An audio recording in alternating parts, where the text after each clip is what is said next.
بسم اللہ الرحمن الرحیم۔ دریائے دجلہ کے کنارے ایرانی سلطنت کا مضبوط قلعہ انبار، جہاں پر ہزاروں تیر انداز دیواروں پر تیار کھڑے تھے، لیکن ان کے سامنے تھا اللہ کا شیر حضرت خالد بن ولید رضی اللہ تعالی عنہ، جو کسی دیوار، کسی قلعے، کسی سلطنت سے نہیں ڈرتے تھے۔ دشمن نے اس قلعے کو تیر اندازوں سے اس وقت بھر دیا تھا اور فضا تیروں کی بارش سے اندھیری ہو گئی تھی۔ حضرت خالد بن ولید نے اپنی فوج کو صبر، حکمت اور ایمان کے ہتھیار سے اس جنگ میں مسلح کیا تھا۔ یہ وہ جنگ تھی جسے تاریخ نے عیون کی جنگ کہا، کیونکہ دشمن کے کئی سپاہیوں نے اپنی آنکھوں کی روشنی اس جنگ میں کھو دی تھی۔ دوستو، ایرانی فوج کے کمانڈر شیرزاد نے ہیرا کی شکست کا بدلہ لینے کی اب قسم کھائی تھی، مگر قسمت کچھ اور ہی لکھ چکی تھی۔ یہاں پر حضرت خالد بن ولید نے اپنی فوج کو چاروں سمتوں سے قلعے کو گھیرنے کا حکم دیا تھا اور مجاہدین سے کہا، انبار اب اسلام کے قدموں میں جھکے گا۔ اور مسلمانوں کے تیر اس جنگ میں ایسے برس رہے تھے جیسے آسمان سے موت برستی ہو، جس سے دشمن یعنی ایرانی فوجیوں کے دلوں میں خوف اتر گیا اور اب وہ اپنے ہی قلعے میں قید ہو کر رہ گئے تھے۔ اس جنگ کا محاصرہ سخت ہوا، حتیٰ کہ دشمن کے تیر انداز خود اندھے ہو کر لڑنے لگے۔ آخرکار شیرزاد نے قلعے کے دروازے کھول دیے اور حضرت خالد بن ولید رضی اللہ تعالی عنہ کے سامنے آ کر صلح کی درخواست کی۔ یوں انبار فتح ہوا بغیر کسی بڑی خون ریزی کے۔ اگر آپ اس جنگ سے جڑی لمحہ بہ لمحہ صورتحال اور کیسے حضرت خالد بن ولید رضی اللہ تعالی عنہ نے اپنی حکمت عملی اور لشکر اسلام کی جرأت، بہادری اور ایمان سے دشمن کو شکست دی، تو یہ سب اس ویڈیو میں۔ دوستو، ہیرا کے قلعے کی فتح کے بعد عراق کی سرزمین گویا لرز اٹھی تھی۔ ایرانی سلطنت کے گورنر ایک دوسرے کو خط لکھنے لگے کہ اگر خالد بن ولید کی پیش قدمی نہ روکی گئی تو اسلام کا پرچم دجلہ سے فرات تک لہرا جائے گا۔ اسی خوف کے عالم میں ایرانی بادشاہ نے اپنے ایک قابل ترین سپہ سالار شیرزاد کو حکم دیا کہ وہ دجلہ کے مغربی کنارے پر واقع مضبوط قلعہ انبار کو مسلمانوں کے خلاف دفاعی مورچہ بنائے۔ شیرزاد نے قلعے کی فصیلوں پر ہزاروں تیر انداز تعینات کیے، قلعے کے ساتھ ساتھ خندقیں کھدوائیں اور دریائے دجلہ کے پل بند کر دیے تاکہ مسلمان وہاں تک نہ پہنچ سکیں۔ شہر کے دروازے لوہے کے تختوں سے بند کر دیے گئے، گویا اب ایسے لگتا تھا کہ انبار اب ایک فولادی دیوار بن گیا ہے۔ ادھر حضرت خالد بن ولید رضی اللہ تعالی عنہ کو جب خبر ملی کہ ایرانی فوج دوبارہ منظم ہو رہی ہے، تو آپ نے اپنے ساتھیوں کو جمع کیا اور فرمایا، ہم انبار کے قلعے پر حملہ نہیں کر رہے، ہم ظلم کے قلعے گرا رہے ہیں۔ اللہ کے دشمنوں کا غرور اب یہاں دفن ہوگا۔ چند ہی دنوں میں اسلامی لشکر روانہ ہوا، دجلہ کی ریت اڑتی جا رہی تھی اور سپاہی اللہ اکبر کے نعرے لگاتے آگے بڑھ رہے تھے۔ حضرت خالد بن ولید رضی اللہ تعالی عنہ نے راستے میں اپنے کمانڈر کاکا بن عمرو، حضرت زرار اور عاصم بن عمرو رضی اللہ تعالی عنہ کو الگ الگ محاذ سونپے تاکہ انبار کو چاروں سمتوں سے گھیر لیا جائے۔ اس وقت مسلمانوں کے چہرے خوف سے خالی اور یقین سے بھرپور تھے۔ یہ وہ لمحہ تھا جب تاریخ ایک نئی فتح لکھنے جا رہی تھی، فتح انبار۔ دوستو، دجلہ کے مغربی کنارے ایک بلند قلعہ کھڑا تھا، انبار کا قلعہ۔ فصیلوں پر ہزاروں ایرانی سپاہی ہاتھوں میں تیر کمان لیے تیار کھڑے تھے۔ قلعے کے نیچے مسلمانوں کا لشکر، جس کی قیادت سیف اللہ حضرت خالد بن ولید رضی اللہ تعالی عنہ کر رہے تھے۔ جنگ کے دن صبح کے وقت مجاہدین صف بستہ قلعے کے سامنے کھڑے تھے۔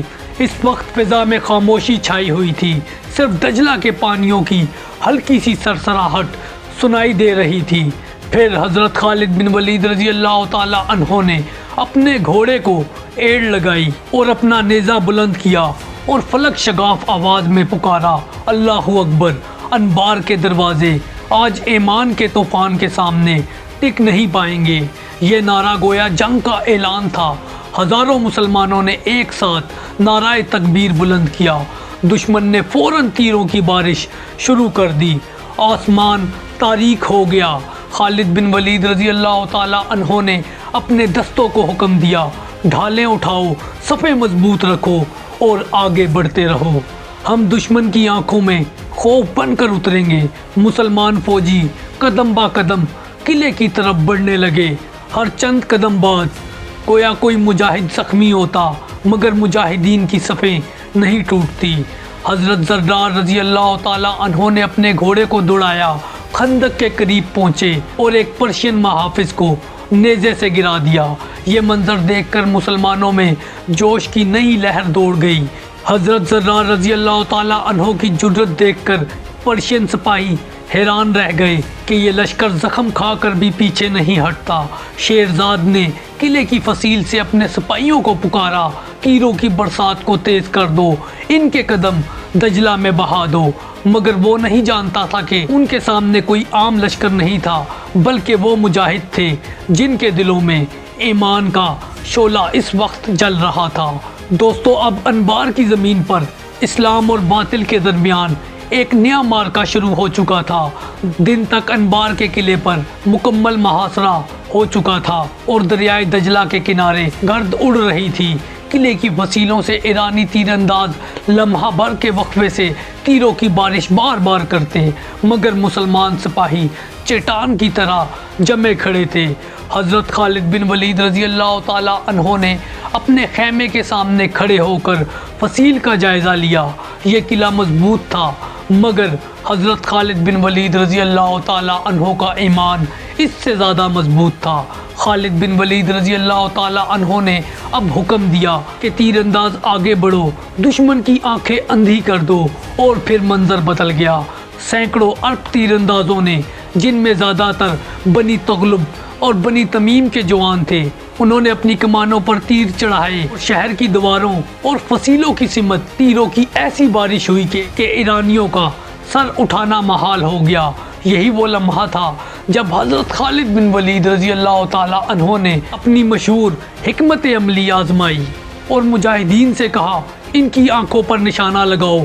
مسلمانوں نے دشمن کے چہروں اور آنکھوں کو نشانہ بنایا۔ تیر پرشین فوجیوں کی آنکھوں میں پیوست ہونے لگے۔ قلعے کے اندر چیخوں کا شور مچ گیا۔ شیرزاد کے کئی کمانڈر زخمی ہو گئے، ان کی صفوں میں خوف پھیل گیا۔ شام تک فضا میں خاموشی چھا گئی۔ قلعے کے اندر سے کوئی تیر نہیں آ رہا تھا۔ مسلمان اپنے خیموں میں لوٹے، مگر ان کے چہروں پر اطمینان تھا۔ حضرت خالد بن ولید رضی اللہ تعالی عنہ جانتے تھے کہ دشمن کی ہمت اب ٹوٹ چکی ہے۔ رات کے اندھیرے میں وہ دریائے دجلہ کے کنارے بیٹھے، آسمان کی طرف دیکھ کر بولے، کل کا سورج طلوع ہوگا تو انبار اسلام کا قلعہ ہوگا۔ یہ وہ رات تھی جس نے تاریخ کے صفحات میں ایک نئے باب کا آغاز لکھ دیا۔ صبح کا سورج ابھی پوری طرح افق پر نمودار نہیں ہوا تھا کہ دجلہ کے کنارے اسلامی لشکر میں ہلچل مچ گئی۔ حضرت خالد بن ولید رضی اللہ تعالی عنہ نے نماز فجر کے بعد اللہ کے حضور سجدہ شکر ادا کیا، پھر اپنی تلوار نیام سے نکالتے ہوئے پکارا، آج انبار اسلام کے زیر نگی آئے گا اور اللہ کے نام سے حملہ کرو۔ مسلمان سب بستہ ہوئے۔ حضرت خالد بن ولید نے اپنی مشہور نفری اہل نجد کو آگے بڑھنے کا حکم دیا۔ ان کے ہاتھوں میں ڈھالیں تھیں اور آنکھوں میں ایمان کی چمک۔ جیسے ہی سورج نے قلعے کی فصیلوں پر اپنی کرنیں ڈالی، مسلمان فوجی ڈھالوں کے پیچھے چھپتے ہوئے آگے بڑھنے لگے۔ ایرانیوں نے تیر برسائے، مگر وہ پہلے ہی دن کی جنگ سے مرعوب ہو چکے تھے۔ ان کے تیر کمزور پڑ گئے اور مسلمانوں کے قدم تیزی سے فصیل کے قریب جا پہنچے۔ اب حضرت خالد بن ولید رضی اللہ تعالی عنہ نے بلند آواز میں نعرہ لگایا، اللہ اکبر، فصیل پر چڑھ جاؤ۔ چند دلیر مجاہدین، جن میں کعکع بن عمرو اور حضرت اسود قطن رضی اللہ تعالی عنہ شامل تھے، رسیاں اور نیزے فصیل کے کناروں پر گاڑ کر اوپر چڑھنے لگے۔ اوپر سے ایرانی ان پر پتھر اور آگ کے گولے پھینکنے لگے، مگر ایمان کی چمک آگ پر بھاری تھی۔ چند لمحوں میں مسلمانوں نے قلعے کے ایک حصے پر قبضہ کر لیا۔ قلعے کے اندر شیرزاد کو خبر ملی کہ مسلمان قلعے کے اندر داخل ہو گئے ہیں۔ خوف نے اس کے دل کو اس وقت جکڑ لیا۔ اس نے دروازے کھول کر صلح کی درخواست بھیجی۔ جب حضرت خالد بن ولید رضی اللہ تعالی عنہ کے سامنے اسے لایا گیا، اس کی آنکھوں میں شکست اور شرمندگی تھی۔ حضرت خالد بن ولید رضی اللہ تعالی عنہ نے اپنی نگاہیں نیچی رکھتے ہوئے فرمایا، اگر تم اسلام قبول کرو تو امان پاؤ گے، ورنہ جزیہ دو یا پھر تلوار تمہارا فیصلہ کرے گی۔ شیرزاد نے جھک کر کہا، میں جزیہ قبول کرتا ہوں۔